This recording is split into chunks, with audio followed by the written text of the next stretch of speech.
when did you guys realize that this was a hit? Is it a hit? It's a hit! Oh, I'm so happy. Yeah, I think it was when a few seasons in, because the show, to be honest, the show had actually been canceled. I was thinking about that.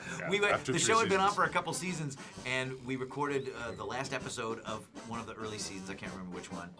3? It was season 3. We had a rap party. I thought it was a season rap party. I found out we thought it was a rap party for the season. We're like, hey, this was fun. But when the show comes back, we'll see everybody, and they go, oh.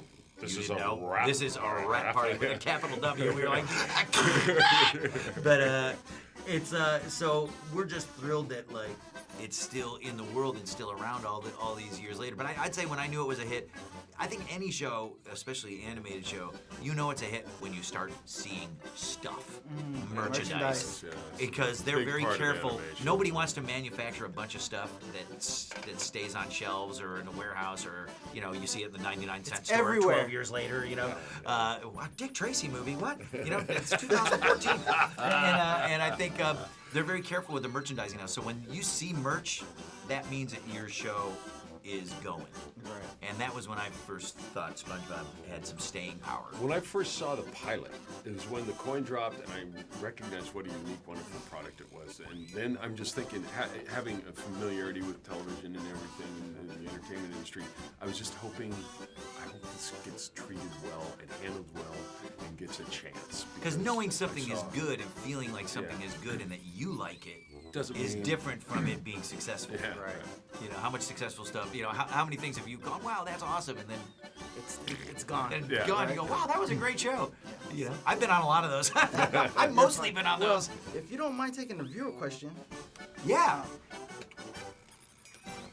I'm not a viewer. Viewer? I'm not a viewer at all. Julian, tell him I'm not a viewer. That's our host, Marcus Sound. Sorry. Marcus is not a viewer. But we're viewing him.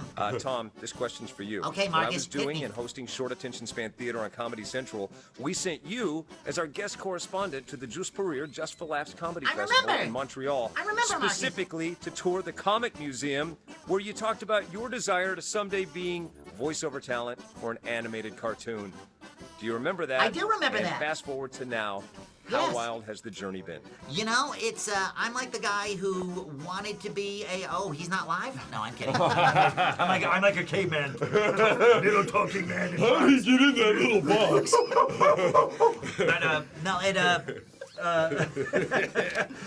This is the job I always wanted to do. So it's kind of like, I always say it's like a kid who wants to be an astronaut, and then he goes through all the stuff it takes to be an astronaut, and he gets up in space, and it actually is awesome. It is the best job in the world. It would suck to do all that, and then you go, wow, I'm an astronaut, and I'm pooping in my pants in my spacesuit out in space, because that's what astronaut. This isn't as sexy as I thought it would be. Well, similar to Patrick in the movie, I have a question. If you don't mind zooming in on my stomach. What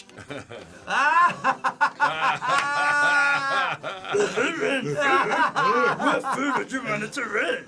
I love something metal. Wait a minute, I gotta. Oh my gosh! Okay. That was an impressive magic trick. Man, Did you draw it yourself? I did, upside down. That was pretty difficult. That is very difficult. Wow. You're like, wait a minute, which way does the mustache go? Right, I was like, I gotta add a curl now. I'm going, I think that's a mustache. Maybe it's just a weird patch of stomach hair.